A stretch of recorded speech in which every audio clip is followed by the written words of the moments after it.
Bonjour, alors aujourd'hui je vais vous présenter une recette qui me tient à cœur. Il s'agit d'un escargot comtois avec un cake à la morteau et au comté avec une émulsion crémeuse ail et persil.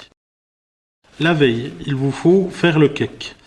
Donc pour le cake, nous allons faire fondre le beurre et nous allons le mélanger aux œufs entiers. Ensuite, nous allons ajouter la farine, la levure et le sel et remuer à l'aide d'un fouet jusqu'à obtenir une pâte bien homogène. Et on terminera avec le lait en remuant encore une fois pour terminer avec une belle pâte de belle couleur et d'une belle onctuosité. À la fin, nous ajoutons la morteau et le comté que nous avons préalablement taillé en petits dés, c'est-à-dire en mirepoix de 2 à 3 mm.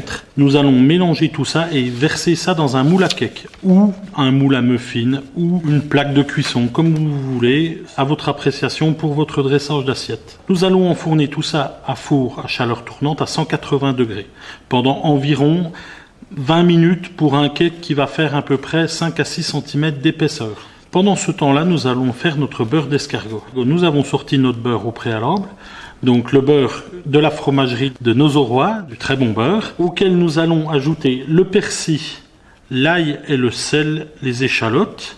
Nous allons remuer tout ça et nous allons réserver ça au frais.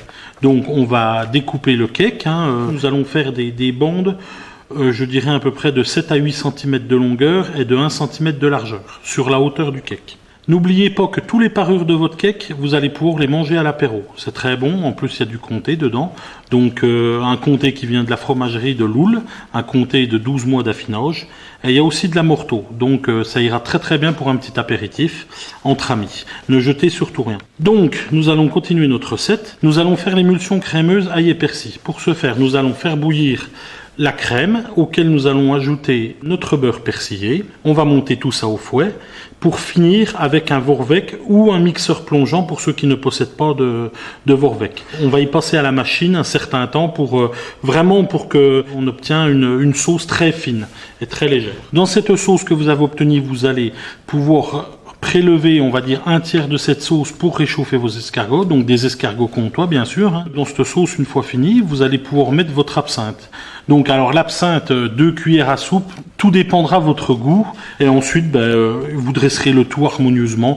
Quand vous allez avoir des queues de persil, les bouts d'échalotes, les bouts d'ail, gardez-les. Vous allez pouvoir faire un corbouillon avec, ou dans un pot-au-feu, un fumet de volaille, un fumet de poisson, mais ne jetez jamais vos parures de légumes. Vous pouvez même ajouter une petite salade de cresson de votre jardin qui sera dessus. Vous pouvez ajouter des morceaux de comté, du vieux comté, vous savez, qui s'égrène comme du parmesan. Vous allez pouvoir ajouter tout un tas d'artifices qui vous tiennent à cœur et qui vous plaisent. Voilà, messieurs, dames, bon appétit. Escargot comtois, cake à la morteau et comté, émulsion crémeuse ail et persil à l'absinthe. Pour 8 personnes, le cake à la morteau d'abord. 500 g de beurre, 14 œufs, 400 g de farine de type 45, 20 g de levure chimique, 2 litres de lait, une pincée de sel, une saucisse de morteau IGP cuite à l'eau frémissante, 25 minutes sans couvrir, 400 g de comté AOC fruité de 12 à 18 mois d'affinage. Émulsion crémeuse, 200 g de beurre pommade, 16 g de persil, 12 g d'ail haché, 30 g d'échalotes, 400 g de crème fleurette, sel et poivre noir, absinthe de Pontarlier IGP ou Pontarlier anis. Pour les escargots, il vous faut 64 escargots comtois, un gros morceau de beurre persillé et pour le dressage, 16 petites tomates cerises confites et 8 brins de cerfeuil. Délicieuse dégustation!